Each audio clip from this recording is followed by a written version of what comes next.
You're Locked On Sharks, your daily podcast on the San Jose Sharks, part of the Locked On Podcast Network, your team every day.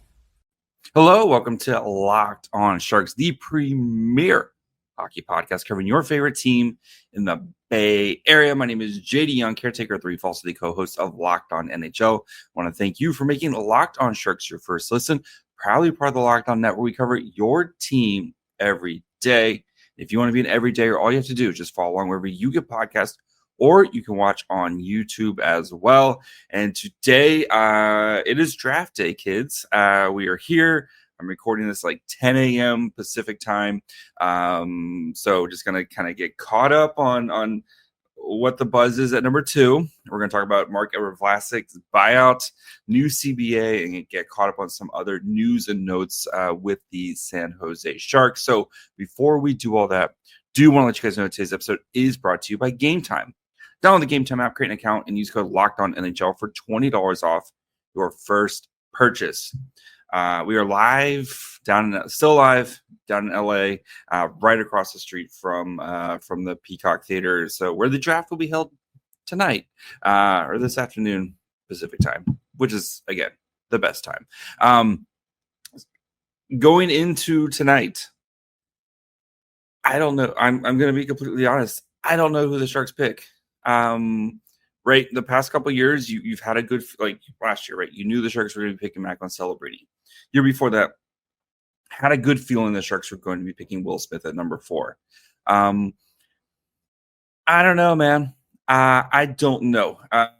It sounds like it's Rondell Anton Frondell out of Sweden. Where if the Sharks were to go in that direction, I think the reasoning behind it is they want to add something a little bit different to the prospect pool when it comes to play style, kind of that more north-south, just kind of straight ahead type of style that Frondell definitely brings compared to Michael Misa, who's I would say is a more dynamic player, does bring some, more flash, but with both these players, there's definitely some there's high upside with both of them. I would say Misa has a higher upside, and there is some potential, floor issues with them. If with Misa, does his, especially on a Sharks team, does his game translate? And especially if you already have Will Smith and Micheal Ferland, can you continue to just add these super high end picks or super high end skilled guys and not have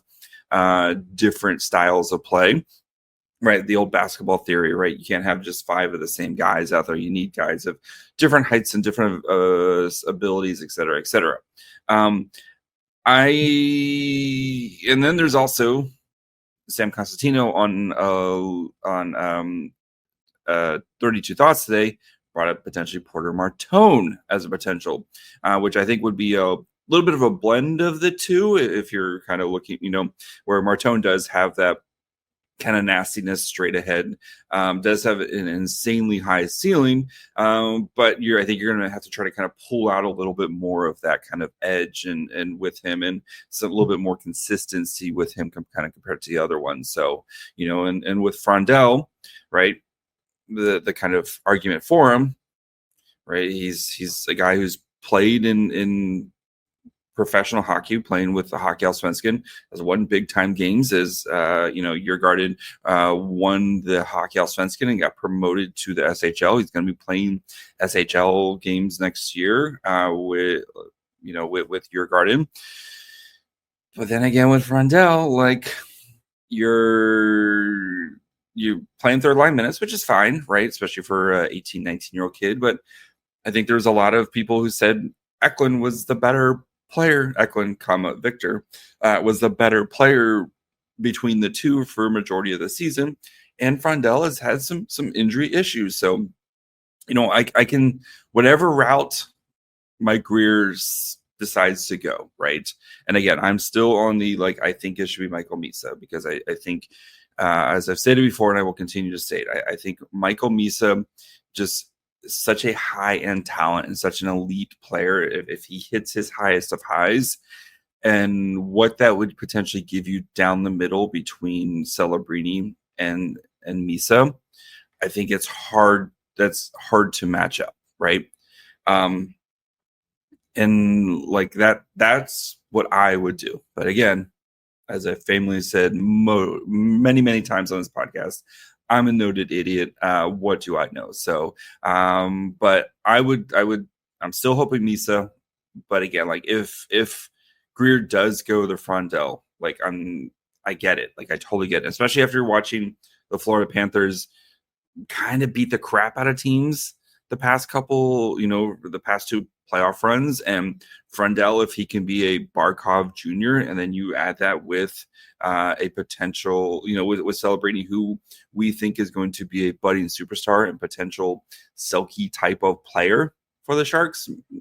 So, where you're projecting, and that's what you're doing with 17, 18, 19-year-old kids here is you're projecting. But I can see the path and the logic and the reasoning of why you would do it. And if Frondell works out to be a Barkov Jr., 5-6 years from now, who cares where you drafted him, right?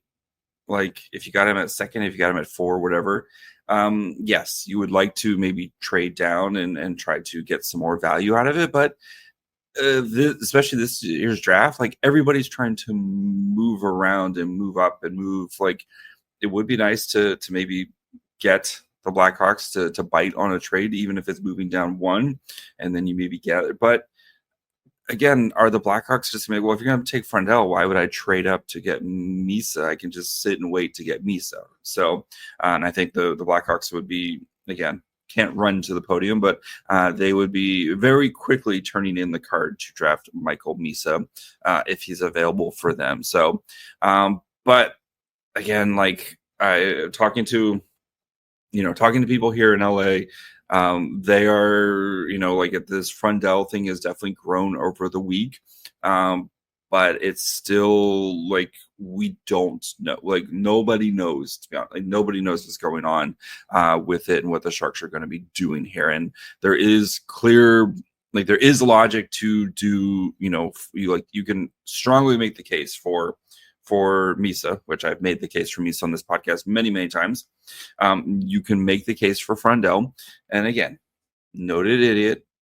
I would prefer Misa, but again, it's not like Frondell is some third line scrub, that you're drafting. Like Frondell has a skill set that the Sharks forward group just doesn't really have right now. And if you're trying to diversify your bonds, as Wu-Tang Clan famously said, you can easily make the argument for Frondell, and especially as a center, as your potential 2C, and that gives you some flexibility with Will Smith if you just want to stick them to Macklin Celebrini's wing for the rest of their careers, and off you two go have fun, you two. But the Porter Martone, I know there's a small segment of passionate Martone fans, and again, adding something a little bit different to what the Sharks prospect pool just doesn't have right now, and that's that kind of big scoring winger who, again, like I like Musty, I like Chernyshov, but Martone's just kind of a little bit of a different animal compared to those guys. And Brock Otten called him, the hope is that you're getting a Tkachuk-like type of player out of Martone. And again, we just saw Matthew Tkachuk and the Florida Panthers kind of bully their way to 2 Stanley Cups here. And if that's the vision Mike Greer has, I can justify the pick. Again, I'm not saying I would do it, but I can justify the pick if that's the vision that Mike Greer is trying to build. Is we want to be like the Florida Panthers, where we're just tougher, smarter, and everything than you. Like I get it, I totally get it. So, but team building is a little bit cyclical, right? And I'm sure we will see as teams start to try to replicate the Florida Panthers model. And the Florida Panthers, not all those guys were drafted, right? Bennett, Reinhart, Forsling, a lot of those guys, Tkachuk, they came through acquisitions of other means, whether it's through trades, signings, waiver wire pickups, et cetera, et cetera. There's multiple ways to build your team, and I don't think trying to get some of these I would call like pieces that I don't want to say fit pieces, but like pieces where you're trying to kind of. I'm still very much, especially at picking two, just pick who you think is going to be the best player, regardless of fit, and you can figure it out later. So we're going to be talking about Marc-Édouard Vlasic next, who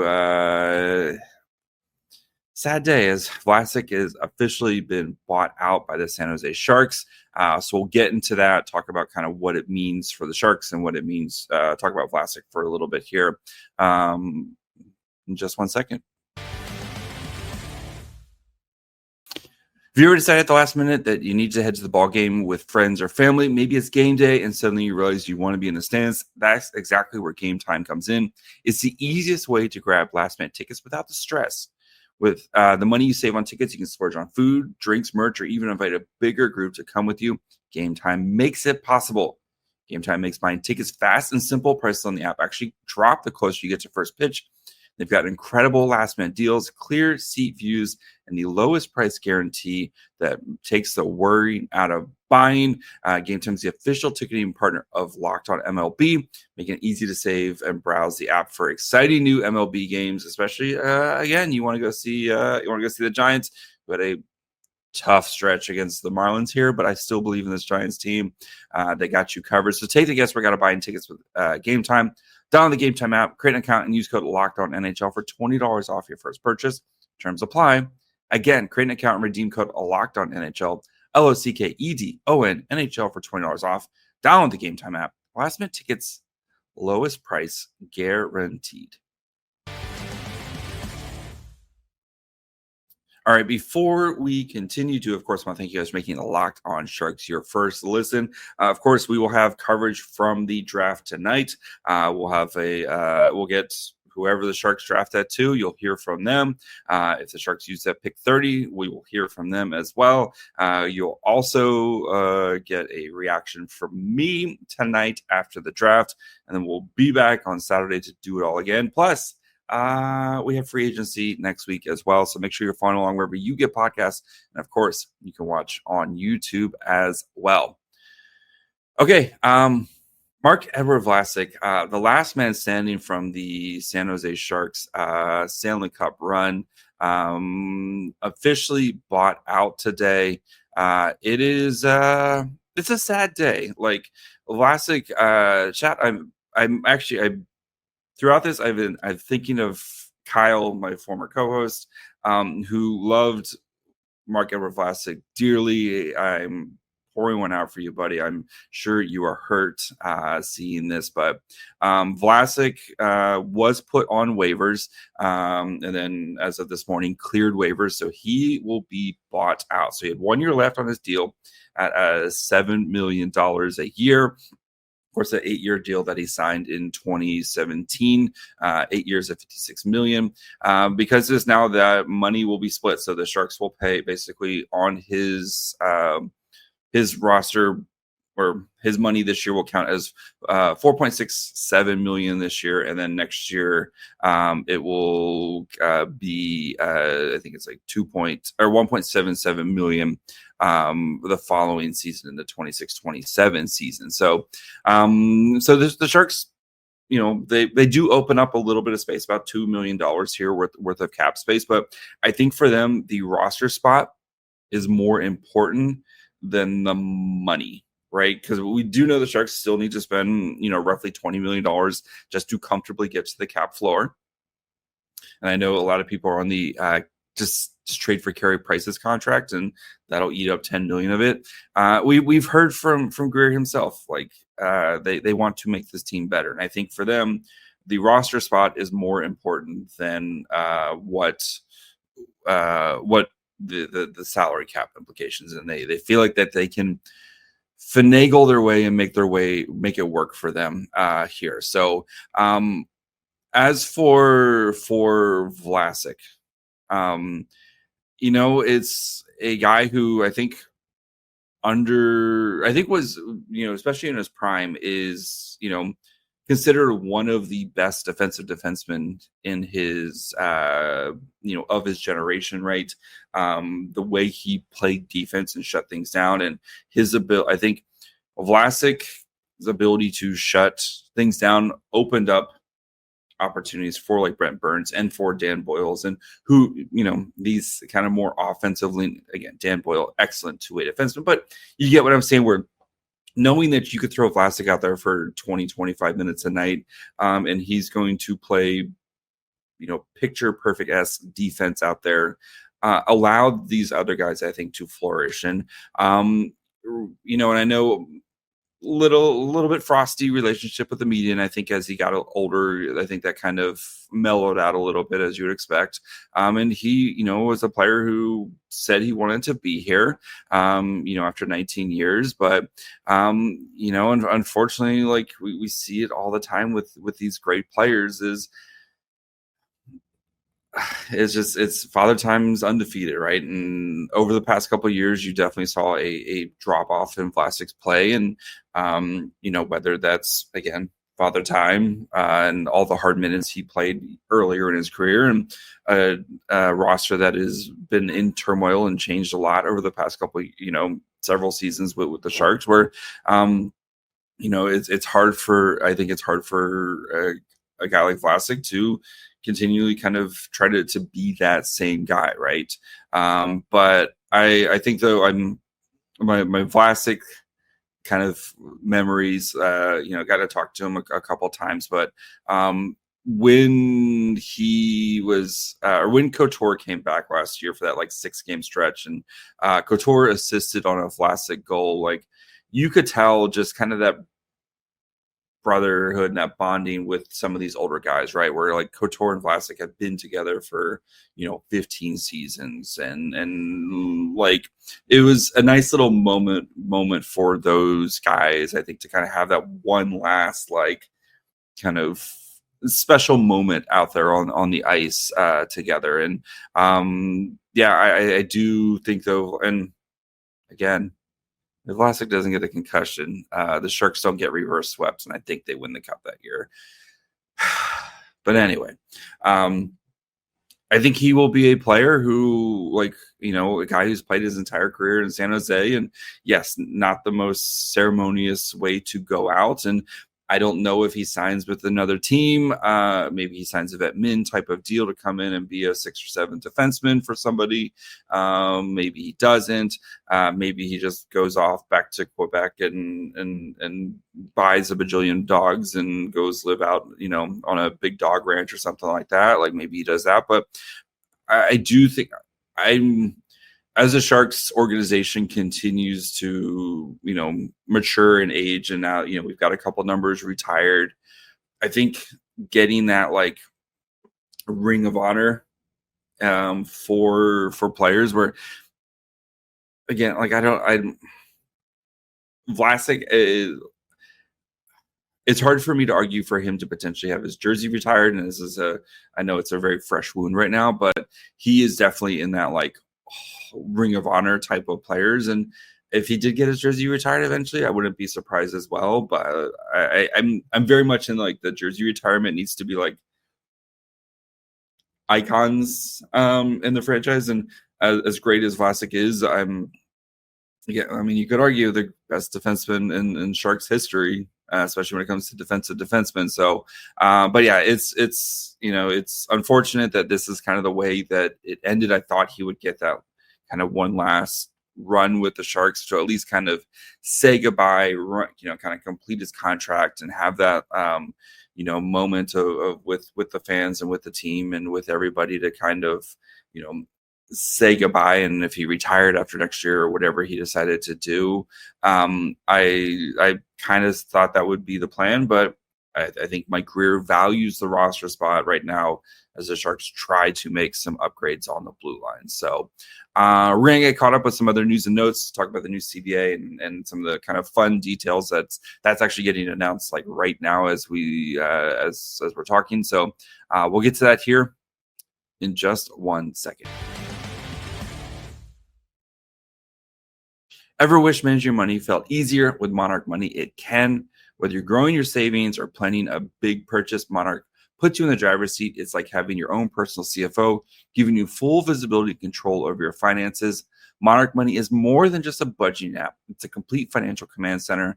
You can track all your accounts, investments, and spending in one place. So in addition to managing money, it's also building wealth. The great thing about it too is, especially if you have a partner, maybe you have separate accounts, but then also that joint account, it's a great way where you guys can kind of continue to work together. Also keep your finances separate, but work together to try to, build towards those goals together. So take control of your finances with Monarch Money. Use code LOCKEDONNHL at monarchmoney.com for 50% off your first year. That's monarchmoney.com. Code LOCKEDONNHL for half off your first year. All right, guys, do want to, of course, thank you for making Locked On Sharks your first listen. When you're done with this episode, go check out, of course, Locked On NHL. There's no off season here, especially at Locked On. We'll continue to bring you daily news, big stories throughout the NHL that matter most, with the local coverage that you love from Locked On. Find Locked On NHL on YouTube, wherever you listen to podcasts.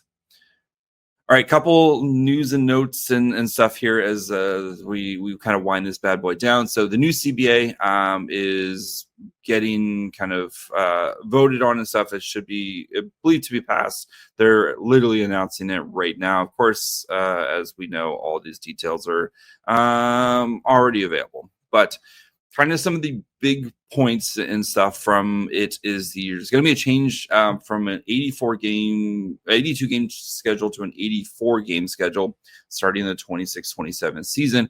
But the preseason is dropping from down to 4 games. And then the nice thing is veterans who've played over 100 games can only play in 2 of those preseason games. Like, we don't need preseason games, guys, especially with how much hockey is played.